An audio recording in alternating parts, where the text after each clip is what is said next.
Après Martin Fourcade le mois dernier, elle est l'autre athlète qui aura fait vibrer la France cet hiver. 4 médailles d'or à Sotchi en 2014, 4 de plus en Corée du Sud. Cela fait 8 au total.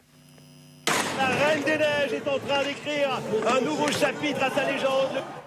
La Reine des Neiges, le son vient de France Télévisions, on l'entend. Bonsoir Marie Bochet. Bonsoir. À peine revenu de Pyeongchang, cela fait quoi, 4 heures là que vous êtes revenu? C'est ça à peu près. Est-ce que vous réalisez qu'à 24 ans à peine, vous êtes désormais la sportive française la plus titrée de l'histoire des Jeux paralympiques? Non, absolument pas. Pour l'instant, voilà, j'atterris doucement. J'ai mes 4 médailles dans les poches et pour l'instant, il n'y en a que 4 dans ma tête. J'ai pas encore fait l'addition avec celle de Sotchi. Je me rends pas vraiment compte encore. Vous êtes passé par toutes les émotions pendant ces Jeux. Il y a eu de la déception, bien sûr, lors de votre sortie de piste sur le Super G, puis votre joie, beaucoup de joie sur les podiums. Quelle est l'image, s'il n'y en a qu'une, qui vous reste en tête là? Mais c'est ça le problème, c'est qu'il n'y en aura jamais qu'une. C'est l'entrée du stade avec le drapeau, avec la délégation qui me suivait. Vous étiez porte-drapeau, il faut le dire, de la délégation française. C'était un moment qui était, je pense que c'était surtout un moment unique que je vais vivre une seule fois et enfin que j'ai vécu et que je ne revivrai pas, je pense, et c'était vraiment exceptionnel. Est-ce que vous visiez ces 4 médailles, le fait de refaire la même chose qu'en Russie il y a 4 ans, ou est-ce que vous avez pris vraiment chaque compétition l'une après l'autre, comme on dit dans le milieu sportif? Le problème, c'est qu'on me demandait de faire autant, voire mieux qu'à Sotchi. Donc c'est sûr que moi, en tête, je savais de quoi j'étais capable et clairement les 5 étaient atteignables. Donc voilà, j'avais des ambitions que j'avais pas trop voulu afficher pour vraiment pas être déçue. Le véritable objectif, c'était de vraiment pas être déçue et de n'avoir aucun regret. Et voilà, aujourd'hui, je rentre de Corée vraiment avec cet objectif atteint, parce que même si je tombe au super combiné, j'avais vraiment bien skié, c'était une faute de vitesse et voilà, donc j'avais vraiment aucun regret. Enfin, vraiment, j'ai pas de regret, donc je suis vraiment satisfaite de ces Jeux. Vous rentrez donc avec 4 nouvelles médailles d'or de ces Paralympiques. Vous êtes né avec une agénésie, c'est-à-dire une atrophie du bras gauche. Vous dites que vous avez toujours vécu cela plutôt comme une chance que comme un handicap. Oui, déjà, je l'ai pas vécu comme un handicap parce que j'ai toujours connu que ça. J'ai vécu ma vie avec 6 doigts depuis mes premières heures. Donc en fait, moi, c'est pas un handicap. Au contraire, de me mettre une prothèse pour faire du ski, c'est plus un handicap en fait. Je me rends compte que je fais moins de choses dès que j'ai ma prothèse et c'est la première chose que j'enlève quand je finis le ski avant mes chaussures. Donc c'est pour vous dire parce qu'elles sont vraiment pas confortables. Et donc non, ça a pas été. Enfin voilà, je l'ai jamais perçu comme un handicap. Après, c'est un handicap qui est léger aussi. Donc ça m'aide un petit peu et puis c'est surtout que voilà, finalement ce petit doigt me permet de vivre des aventures extraordinaires. Je sais pas quelle carrière j'aurais eu en sport valide, mais en tout cas voilà, sur ma carrière actuelle, je pense que oui, mon handicap est une chance. Vous avez été, on l'a dit, porte-parole de la délégation française. Est-ce que vous vous sentez aussi un rôle de porte-parole du sport handicapé, du monde du sport handicapé en général? Depuis Sotchi, oui, c'est un petit peu le cas quand même. Voilà, on est revenu de Russie avec quelques têtes d'affiche.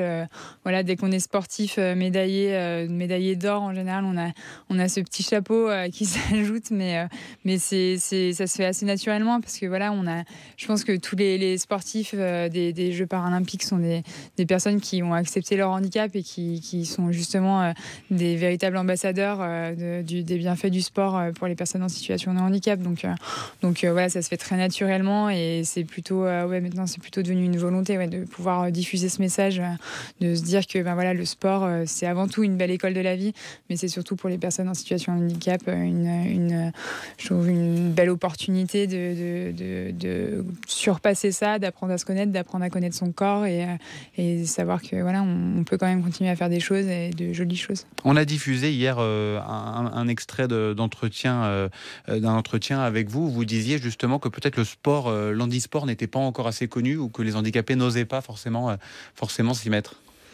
Oui, je pense que après ça passe par la médiatisation et voilà, on arrive petit à petit à vraiment être visible. Je crois que sur ces Jeux. Alors bon, moi je rentre juste, donc j'ai pas encore vraiment conscience de ce qui s'est passé en France pendant cette Paralympiade, mais on a eu quelques retours et enfin même plusieurs retours, et je crois que vraiment ça évolue bien, et en fait c'est par ça qu'on arrivera à diffuser ces images et à montrer aux personnes voilà qu'il y a des choses à faire, et donc voilà c'est comme ça qu'on évoluera, mais je pense qu'on est plutôt sur la bonne voie, et voilà, nous en tout cas on donne tout ce qu'on a sur les skis, sur les boards pour les snowboarders. Voilà, on est vraiment on s'est vraiment donné pour vraiment faire vivre de belles émotions, et ça c'est une belle fierté aussi, parce que je crois que les Français ont bien joué le jeu et ont bien suivi et ont bien vibré, et on est vraiment fiers de ça. Il y a justement 14 millions de téléspectateurs sur France Télévisions. Alors c'est un petit peu moins qu'à Sochi il y a 4 ans, mais le décalage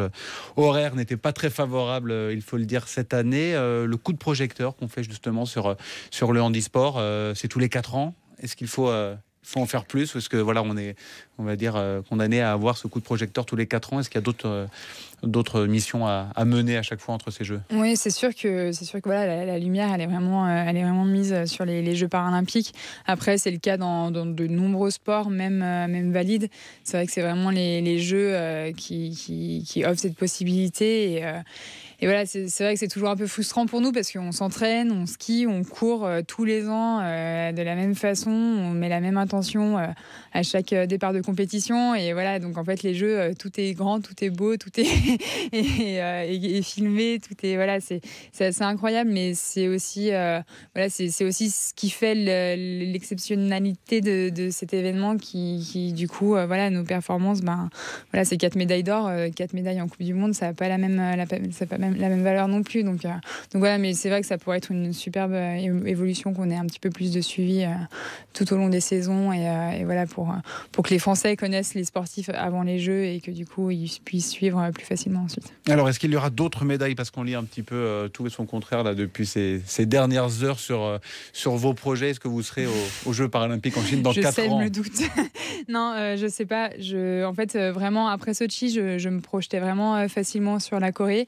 Là, un petit peu moins. Donc, ça n'exclut en rien la possibilité que j'y sois. Mais aujourd'hui, je suis incapable de répondre à cette question. Je pense que j'ai besoin de prendre le temps de savourer ces Jeux, de faire un petit retour, de prendre un peu de recul, de me poser les bonnes questions pour la suite, parce que voilà, il y a des projets qui vont peut-être un peu sortir de l'eau aussi, des choses que j'ai déjà en tête depuis un petit moment, donc j'ai besoin un petit peu de temps, mais voilà, peut-être que je serai là dans 4 ans.